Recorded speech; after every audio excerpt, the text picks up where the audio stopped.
হালার পুথালা, তোর বোনের বিয়া করছি, তুই আমার শালা। এই ছোট্ট কালো হাঁসটি হাঁস হয়ে পুকুরে সাঁতার কাটতে পারে না। बेकार है भैया, मैं तो टूट गया। সাঁতার না জানার দুঃখে জঙ্গলে এসে হাঁসটি বসে বসে কাঁদতে থাকে। তা দেখে জঙ্গলের প্রাণীরা এসে বলে, বাইক না তোমার বডির এই অবস্থা কে? শুই মুই লাও নাকি? রক মক বাইরে গেছে। এরপর হাঁসটি কিভাবে সাঁতার শেখা যায় সাঁতার প্রশিক্ষকের কাছে চলে যায়। আমি বলুম না, আমার শরম করে। এটা কোনো সিদ্ধি ফিদ্ধি না, এটা সবজি। আচ্ছা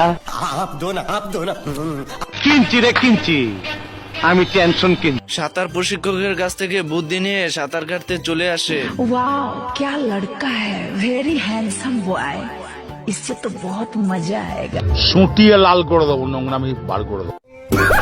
কুমিরটি হাঁসের বাচ্চাদেরকে দেখতে পায় এবং তাদেরকে খাওয়ার জন্য আস্তে আস্তে তাদের কাছে চলে যায়।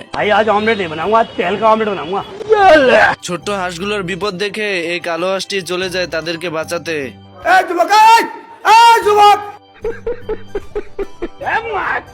কুমিরটি হাঁসটিকে দেখে ফেলে এবং লেজ দিয়ে বাড়ি মেরে তার মুখের ভিতর ভরে নেয়, কিন্তু বেশিক্ষণ রাখতে পারে না কারণ হাঁসটি দাঁত ভেঙে বেরিয়ে আসে। তোরা কে নাচ আমার বাচ্চা, আমার বোর কাপড় পরছে আমার শাশুড়ি, আমি জানতাম না।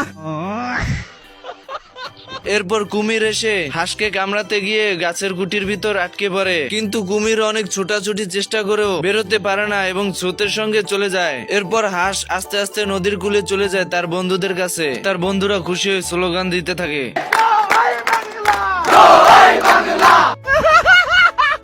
এই হাঁসটি কুকুরটিকে খাঁচায় বন্দি করে দিল্লি থেকে পাকিস্তানে নিয়ে যাচ্ছিল। তা দেখে কুকুরটি বলে ওঠে, दिल्ली नय, पिंडी नय, नय অন্য কোন দেশ, সবার আগে বাংলাদেশ। আর এদিকে কুকুর খাঁচা থেকে বেরিয়ে হাঁসের সঙ্গে সঙ্গে নৌকা অব্দি চলে আসে, কিন্তু হাঁসটি বুঝতে পারে না যে কুকুরটি বেরিয়ে গেছে।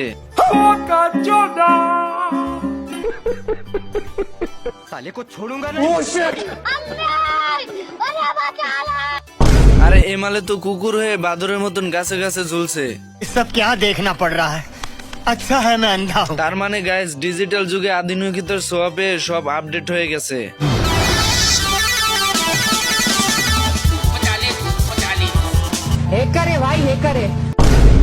हा हा हा